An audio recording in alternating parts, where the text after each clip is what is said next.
A very good day to all of you. My name is Rian. I'm the founder of Forex Academy Private Limited. So right now, let us look at New Zealand dollar on the weekly market analysis. You are seeing this on Monday just because you are our subscriber for Trade Ideas package. So this is additional initiative that we have started to share with you 9 more currency pairs on the weekly market analysis outlook, so you can be ahead of others. So on the daily chart, we can see that it's a very bearish movement on New Zealand dollar.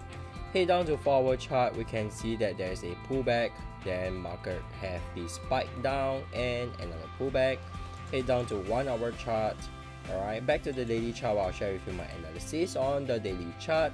You can see over here on the daily chart there is a consolidation, hence that will be my sell zone on the forward chart, and I have a bearish shark pattern over here. At the same time, there is a bearish selling opportunity within this block on the lower time frame, okay, which is the forward chart. So that's all I have for you today.